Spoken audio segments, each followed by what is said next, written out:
Hi guys, Nation! Welcome to this video. So, sasagutin ko lang yung tanong dito sa YouTube channel ko kung ano nga ba yung masasabi ko dito sa Cointech2U. Kung ito ba isang totoong trading bot at kung ito ba profitable ba talaga na walang katado-tado, 99% winning rate. So, tingnan natin.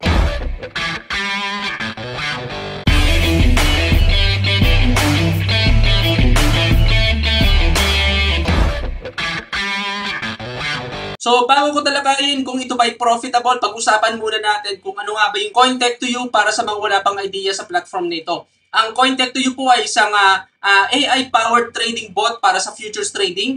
Ang kagandahan pa dito, ang AI trading bot na ito ay pwede mong gamitin sa apat na exchanges kasama dito yung Binance, OKX, Bybit at BitGet. Isa din sa pinagmamalaki ng trading bot na ito, ang AI trading bot ng Cointech2U ay mayroong 99% winning rate at kaya makapag-generate ng profit up to 30% buwan-buwan. Ang tanong, totoo nga ba ito? Pero bago natin sagutin yan, sagutin muna natin kung totoo nga ba na ang Cointech2U ay isang AI-based trading bot o isa lang sa mga companies na naglalabasan ngayon o isa lang Ponzi scheme. Ang sagot po, ang Cointech2U ay isang legit na AI-based trading bot. O ulitin ko, ang Cointech2U po ay isang legit na AI-based trading bot. Ibig sabihin, totoo na ito ay isang trading bot at hindi isang Ponzi scheme. Ngayon, paano mo ba gagamitin ng AI-based trading bot na ito? Bago ka makapagsimula dito, kakailanganin mo na bumili ng point card. Para saan itong point card na ito at ano yung gamit nito? Ang point card po ay dyan kukuha ng transaction fee every close trade, every win trade, every panalo na trade, kapatid. So, para makapag-run ka kasi ng trading bot dito sa loob ng Cointech2U, kakailanganin mo po na may laman yung tinatawag na point card. Okay? Kasi dyan po kukunin yung transaction fee. So, kailangan hindi po bababa sa 15 point card yung laman dito sa account balance. Kasi once na bumaba po yan, hindi na makakapag-trade o titigil yung bot na makapag-trade sa loob ng exchanges mo. So, madali lang naman mag-deposit dito, kapatid. Click mo lang yung deposit, then i-copy mo lang to, then automatic, once ma-approve na yon, okay, na-confirm na yung bayad na yon, papupunta po yun dito sa account balance. Once naman nandito na sa account balance, click mo tong buy point card, then ang minimum dito ay 20. Then click mo lang tong confirm na to, kapatid. Then, mapupunta na yun automatic dito sa account balance. Once na connected na yung exchanges na gagamitin mo at dito sa Cointech2U, automatic na makakapag-trade na yan dahil meron ng laman yung point card mo. Once na nakapag-deposit ka na, kakailanganin mo naman po dito mag-create ng API key. Kung wala ka pang idea kung paano mag-create ng API key, mayroon naman pong tutorial, step-by-step tutorial ng Cointech2U na binibigay, na itinuturo kung paano mag-create ng API key, kung anong exchanges ang gagamitin mo. So, paano? So, kung meron ng laman yan, punta lang tayo, back lang tayo, then click mo yung home. So, kailangan mo makapag-create ng API key kasi kailangan mong i-bind to dito sa loob ng Cointech2U. Okay? So, meron pong tutorial naman dito. Click mo lang tong API tutorial. Then, pipili ka lang kung ano yung ginagamit mo. OKX ba, BitGet ba, Bybit ba, o Binance. So, for example ako, Binance. Click ko lang yan. Then, sundan mo lang yung step by step niyan, kapatid, kung paano mag-create ng API key. Ang pinaka-importante kasi dito ay yung IP address. Okay? So, kailangan i-copy mo yan dun sa IP address kasi once na hindi mo na-copy yan, hindi mo ma-open o hindi mo masasave itong IP address mo at hindi mo open yung futures. Ito, enable futures. So, kailangan i-copy mo yan, ilagay mo yan dito sa restrict access to trusted IP para ma-save mo at maklik mo yung enable futures, kapatid. So, isa ito sa mga importante na kailangan dito sa pag-create ng API key. Ngayon, kapag nakapag-create ka na ng API key, kailangan mo po itong i-bind dito sa loob ng Cointech2U. So, kapag nagawa mo na yan, so back mo lang yan, kapag meron ka ng API key, ibabind mo lang po yung API key mo dito. So, click mo lang API key, then create Cointech2U portfolio. Sabihin natin testing. Then, click next. Ang isa sa nagustuhan ko dito, kapatid, pwede ka mag-open ng multiple exchanges. Okay? So, pwede ka mag-open ng Binance, pwede ka mag-open ng Bybit, pwede kang mag-open ng OKX, pwede kang mag-open ng BitGet ng sabay-sabay. Do basta may laman yung point card mo. So, yun lang yung importante. Pwede mong ma-open to lahat ng ito dito sa CoinTech2U. Isa sa pinaka nagustuhan ko dito sa CoinTech2U. Okay? So, pipili ka lang dito. Sabihin natin, ang ginagamit ko na exchanges ay Binance. So, click mo lang yung Binance. Then, ilalagay mo na dito yung API key. Kung BitGet naman, pwede. Okay? Kung OKX naman, ito yung gamitin mo o ito. Okay? So, ganun lang kadali kapatid na mag-bind ng API key dito sa loob ng CoinTech2U. Paano naman simulan mag-connect sa bot para makapag-trade? Sabihin natin na ilagay mo na yung API key mo dito kapatid. Okay? So, back lang natin. Para ma-connect mo yan kapatid, click mo lang tong futures. Click mo lang tong market. Then, makikita mo yung quick setup. Okay? So, meron ka makikita dito ng mga setup kapatid. Ngayon, ang kagandahan dito sa CoinTech2U, meron kang sinusundan. Back mo dito sa home. Kung wala ka pang idea kung anong setting na gagawin mo, back mo dito sa home, click mo tong Game Plan 2024 setting. So, click mo yan. Then, scroll down mo lang yan kapatid. Click mo lang dyan kung anong ginagamit mo na exchanges. Like, for example, sabihin natin na ang ginagamit ko ay Binance. Click mo yung Binance. Yung link na yan. Dito, meron kang makikita. Kung ang trading fund ko ay 500 USDT, okay? Ang gagamitin ko na strategy ay Bull AI. Yung long, andito na yung setting, 3, leverage 20, stop loss 180, double first long on, double first short on, number ng coins lang dito, recommended ng CoinTech2U ay 3 lang. Okay? At andito yung pagpipilian mo ng mga coins. Okay? Kung 1,000 naman yung trading fund mo, hahatiin mo yan. Kailangan meron kang sub-account. Okay? Yung 500, Bull AI yung strategy. At yung 500 naman na another ay AI strategy. At andito na. May setting na dito. So, dun sa Bull AI, dun sa sub-account 1, ang number ng coins ay 3. At dun sa sub-account 2, ang number naman ay 3 din. Okay, di bali 6. Kapag 200 naman, andito na. Ang pagkakaiba, ang coins na dito ay 12 na.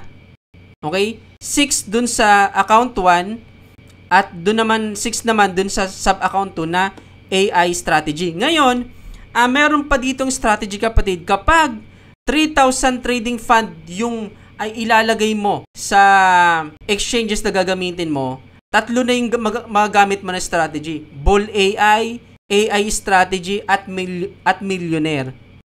Ngayon, yung coins na yan ay tiga-6. Di bale, 18 ang coins na ititrade ng bot. 6 sa sub-account 1, 6 sa sub-account 2, at 6 sa sub-account 3. Na iba-iba yung strategy. Ito ay recommended na setting na po ng CoinTech2U. So, hindi ka na mahihirapan mag-isip kung ano ba yung setting na gagawin mo. Okay? So, isa yan sa pinakamaganda dito, kapatid. So, meron ka ng susundan. So, ang gagawin mo lang, balik tayo dito. Click mo yung market, click mo yung quick setup.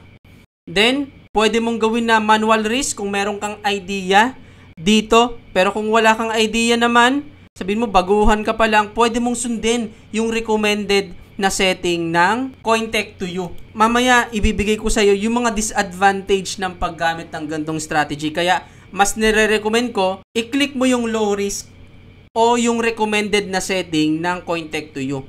Pero, kung meron ka namang alam, okay, alam mo yung risk na pwedeng maubos yung pera mo dito kapag hindi mo sinunod yung setting ng CoinTech2U, pwede ka mag-manual risk. Okay? Pwede mong ilagay dyan. Ilagay mo na agad AI strategy, okay? Or ilagay mo dito mas mataas yung margin, okay? So 10 na agad o 1 USDT na agad yung i-trade ng bot. Pero kung gusto mo naman low risk, click mo lang yung low risk, then click mo lang yung next. Dito pipili ka kung ano yung coin. So dun sa recommended, 3 lang, okay?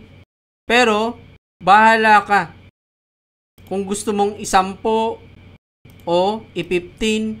Pero, mas maganda, sundin mo yung recommended ng setting ng CoinTech2U. Sa gantong strategy, medyo malaki po yung risk. Ipapaliwanag ko yan mamaya kung bakit. Ngayon, kapag okay na, click mo lang yung next, then confirm mo lang. Ngayon, ano nga ba ang strategy na ginagawa ng Cointech2U? Ang tawag po dito sa strategy na ginagawa ng Cointech2U sa pagtitrade ay tinatawag po na martingale strategy. Ano nga ba ito? Ang martingale strategy po ay isa pong risk management at betting strategy na ginagamit sa trading, especially sa futures trading at option trading.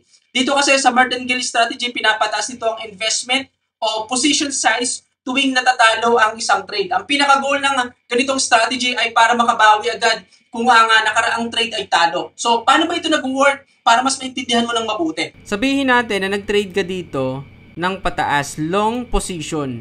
Pero anong nangyari? Imbes na pumunta sa umakyat yung market, bumaba po yung market. Sabihin natin gumanyan. Ang martingale strategy po, ang ginagawa nito, once na nagsaliwa yung market, possible na dito sa mga point na to ay bumili siya ng position para yung trade ay bababa. Like for example, ganyan, bawat trade mo ay bababa. Ngayon, kapag umakyat na po yan, like for example ito, umakyat na dito, magko-close na yan. Nakuha niya na yung certain percentage na hinahanap, magko-close na yan dyan. Ang kagandahan ng martingale strategy kapag ganito, para mabawi niya yung loss at para mahatak niya yung entry, maglalagay siya ng multiple entry, kapatid, para bumaba hanggang maabot niya yung certain na percentage na gusto ng para mag-take profit. Pero ang disadvantage kasi nito, kapatid, sabihin natin ganito, at hindi na inabot yung taas, kapatid. Sabihin natin, nag-buy siya dito. After nyan, nag-buy siya ulit dito. After nito, nag-buy siya ulit dito. Pero anong nangyari? Hindi inabot, okay, yung certain amount o certain percentage na gusto para mag-take profit. Ang mangyayari dito, dahil lumalaki yung margin, tumataas din po yung floating losses sa martingale strategy. Kapag tumaas yung floating losses, possible na maliquidate ka kapag hindi maganda yung fund allocation mo o hindi malaki yung trading fund mo. Ganito po siya nag-work, kapatid. Ngayon, ang martingale strategy ay kilala rin sa tawag na hedging, kung saan pwede ka magbukas ng parehong position sa magkaparehong oras. Ang tanong, ano nga yung advantage at disadvantage ng ganitong klase ng strategy sa trading na ginagamit ng Cointech2U? Isa sa advantage ng paggamit ng martingale strategy ay yung pagpapababa ng market directional risk. Ibig sabihin, nababawasan ang dependency ng isang direction sa market. Kung bumaba yung market, pwede kang kumita sa sell position. At kung tumaas naman yung market, pwede kang kumita sa buy position. Hindi tulad sa ibang strategy, isang position lang yung pwedeng gawin. Kung bumaba ang market at mayroon kang buy position, maghihintay ka ng napakatagal at nakatenga yung position na yon hanggang maabot niya yung certain amount. Kaya minsan sa normal na trading ay gumagamit po tayo ng stop loss. Kasi kapag hindi nag-apply ng stop loss, pwedeng tumaas yung floating loss mo dahilan ng pagka-liquidate ng portfolio. Isa pang advantage ng paggamit ng martingale strategy ay yung potential ng pag-recover ng floating losses. Yung pag-trade kasi ng sabay ng buy at sell ng position ay nagbibigay po yan ng flexibility ng magpatuloy yung pag-recover sa magkabilang positions. So, depende sa movement ng market. Ngayon, ano naman yung disadvantage ng ganitong klase ng strategy? Ang martingale strategy ay hindi po madalas ginagamit ng mga trader kasi mataas po ang risk nito pagdating sa compounding losses. Kasi kapag sideways ang market, nadodoble at natitriple po yung margin nito para mahapol yung paggalaw ng market. Kapag ganon, lumalaki yung margin, lumalaki rin yung floating losses mo. At karamihan ng gumagamit ng martingale strategy ay naliliquidate talaga. Kasi kapag hindi maganda yung fund allocation mo dito sa long term, hindi po ito best strategy. No, pangalawang disadvantage ng paggamit ng martingale strategy ay possible na hindi mawala yung floating losses. Sa long term kasi ng paggamit ng ganitong strategy, makikita mo na nagkakaroon ng profit, dumadagdag yung pera mo sa portfolio mo, pero tumataas din yung floating losses mo.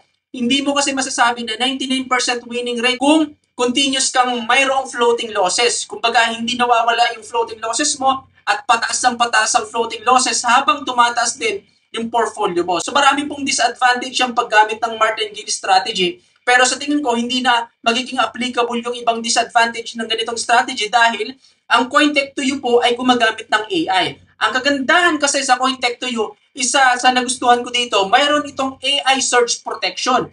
Isa po itong advanced features ng platform nito para maiwasan yung malaking loss once na mataas yung volatility ng market. Kasi nag-a-adjust yung trading strategy ng AI batay sa real-time market analysis. Ibig sabihin, kahit na gumagamit ang CoinTech2U ng martingale strategy, hindi ko masasabi kung pareha ito ng disadvantage sa normal na trading na gumagamit ng martingale strategy. Ngayon, kung ang tanong mo ay kung profitable ba talaga yung AI-based trading bot ng CoinTech2U, sa ngayon kahit na malaking effect ng disadvantage yung paggamit ng martingale strategy, hindi ko po masasabi kung profitable ito o hindi. Itong trading bot ng CoinTech2U kung hindi ko pa nararanasan. Maraming mga nagsasabi na profitable ito pero magbabase tayo dito sa personal experience ko. So gumamit ako ng CoinTech2U at tinitingnan ko na ngayon kung ano yung magiging resulta kung totoo nga ba yung 99% ng winning rate ng trading bot ng CoinTech2U. O katulad ng normal na paggamit ng martingale strategy, nakikita mo na panalo ka pero tumataas din yung floating losses at continuous yung floating losses mo, hindi nawawala. So yun po yung sasagutin natin sa mga susunod na video. Magbibigay ako ng very honest opinion ko about dito sa CoinTech2U kung ito ba ay profitable o hindi. So magkakaroon tayo ng follow-up video dito sa platform nito. Pero pwede kang sumabay sa akin sa pag-testing ng trading bot ng CoinTech2U. Pwede kang mag-register sa link sa makikita mo sa description ng video na to.